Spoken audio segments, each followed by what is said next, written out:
लोकेश शर्मा आपका चैनल ओला पंडित में आज आपका स्वागत करता हूं और आज आपके लिए लाए हूं एक विशेष जानकारी कि धनतेरस हम कैसे मनाएं, धनतेरस पे क्या खरीदें और क्या ना खरीदें। क्योंकि अगर भूल कर भी आप धनतेरस पे कुछ चीज़ें खरीद लेते हैं तो निश्चित ही आपको उसमें नुकसान हो सकता है, आपका घर बर्बाद हो सकता है। इसलिए आज जो जानकारी हम आपके बीच में साझा कर रहे हैं। सबसे पहली बात कि धनतेरस पे हमको क्या चीज़ नहीं खरीदना है। सबसे पहला हम देखते हैं, ज्योतिष अनुसार धनतेरस पर भूल कर भी आप लोहे की बनी हुई कोई भी वस्तु नहीं खरीदें, क्योंकि इस लोहे की वस्तु से घर में नकारात्मकता उत्पन्न होती है। अगर आप लोहे की वस्तु खरीदते हैं नुकसानदायक होता है। दूसरी वस्तु है हमारी कांच की वस्तु। अगर आप कांच का कोई भी सामान घर में लेकर आते हैं तो निश्चित ये मानिए कि ये कांच का सामान आपके लिए दुर्भाग्य लेकर आएगा, क्योंकि कांच का सूचक होता है राहु, और राहु अगर आपके घर में आएगा तो निश्चित आपके घर में वाद विवाद होना स्वाभाविक हो सकता है। इसके बाद तीसरी चीज है, धनतेरस के दिन हम एल्युमिनियम के बर्तन या एल्युमिनियम का कोई भी सामान लेकर ना आए, क्योंकि अगर हम एल्युमिनियम का सामान लाते हैं तो यह एल्युमिनियम भी राहु का सूचक होता है और यह भी हमारे लिए नुकसानदायक होगा। यही कारण है कि पूजन पाठ में हम एल्युमिनियम का उपयोग नहीं करते हैं, इसलिए एल्युमिनियम की वस्तु भी आपको धनतेरस के दिन नहीं खरीदना है। अब हमारी चौथी वस्तु आती है रंग, और रंग में भी क्या, काला रंग।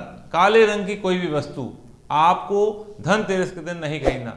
काली वस्तु यानी कोई भी पात्र हो सकता है, कोई भी वस्तु हो सकती है, कोई भी रंग का कपड़ा भी हो सकता है, यानी काले रंग की वस्तु हमको नहीं खरीदना है। नंबर 5 में हम जानते हैं कि नंबर 5 में हमको क्या चीज और नहीं लेना है।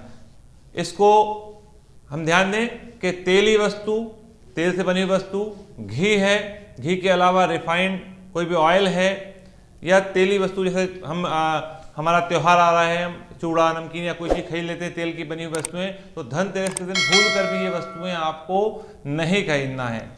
और सबसे मुख्य बात, अगर आप ये चीज़ मैं जो बताने जा रहा हूँ इस नंबर 6 की, अगर आप ये चीज़ खरीदते हैं तो निश्चित आपका घर परिवार बर्बाद हो सकता है धनतेरस के दिन अगर ये सामग्री लाते हैं। तो ध्यान दीजिए मेरी बात पे। नुकीला सामान, कोई भी चीज़ जैसे चाकू है, कैंची है, छुरी है जिसको हम बोलते हैं, ये सामग्री आपको बिल्कुल भी नहीं खरीदना है। अगर धनतेरस के दिन आप ये चीज़ें खरीदते हैं तो निश्चित आपका घर बर्बाद हो सकता है। अगर आपको कोई गिफ्ट भी खरीदना है देने के लिए तो भी आप धनतेरस के दिन गिफ्ट अगर किसी को देने वाली चीज़ें हैं तो ना खरीदें। अब हमें ये जानना होगा कि हम क्या खरीदें और कैसे खरीद के लाएं कोई भी चीज़ें। तो सबसे पहली बात है कि हमको बर्तन या जो चीज़ हम खरीदते हैं उसमें हमको क्या लेना है। सबसे मुख्य चीज़ है आपको पीतल का बर्तन, तांबे का बर्तन, सोना, चांदी और हीरा, ये चीज़ें आप धनतेरस के दिन खरीद सकते हैं। इसमें भी जो बर्तन हम लाते हैं, अगर हम पीतल का कोई बर्तन लाते हैं, मुख्यतः पीतल का विधान है, अगर पीतल का बर्तन लाते हैं तो उसको लाने का क्या तरीका है। आप जब भी मार्केट से कोई चीज़ खरीदते हैं तो उसमें थोड़ा सा जल डाल कर लाइए, या फिर उसमें कोई चावल के दाने या जो भी आप वस्तु खरीदते हैं छोटी सी उसमें डाल के लाइए, या फिर आपके पास जो खुले पैसे हों वो डालकर आप अपने घर लेके आइए। खाली बर्तन घर पे ना लाएं, क्योंकि धनवंतरी भगवान जब प्रकट हुए थे तो निश्चित रूप से धन से भरा हुआ घड़ा था, इसलिए वो उसको लेकर आए थे। इसके अलावा आप सोना, चांदी या हीरा जिसकी मैंने बात की, ये इसलिए खरीदा जाता है क्योंकि इससे सौंदर्य की वृद्धि होती है और यह धन की श्रेणी में आता है, सोना, चांदी और हीरा, इसलिए हम इसको खरीदते हैं। कुछ लोग इस धनिया भी खरीदते हैं। धनिए के बीज को बोने का एक रिवाज है, इससे भी धन, क्योंकि उसको धन की वृद्धि होती है, इसलिए धन बोना भी एक लाभदायक सिद्ध होता है।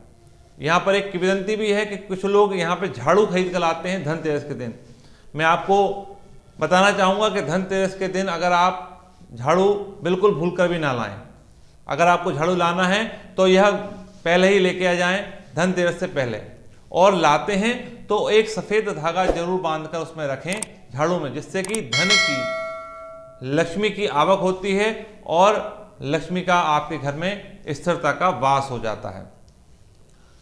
इसके अलावा दीपावली के दिन भी एक चीज़ आपको करने लायक है कि जो झाड़ू आप लाए हैं वो किसी मंदिर में जाकर आप दीपावली पे दान करें, तो इससे भी लक्ष्मी स्थिर होती है। और ये झाड़ू आपको दीपावली के दिन सूर्योदय से पहले, जब सूर्य न निकल पाए उसके पहले मंदिर में रख के आ जाना है या ध्यान करके आ जाना है। एक और चीज बताना चाहूंगा, काफी लोग धनतेरस के दिन वाहन खरीदते हैं। मैं उनके लिए सुझाव देना चाहूंगा कि धनतेरस के दिन आप वाहन की खरीदारी ना करें।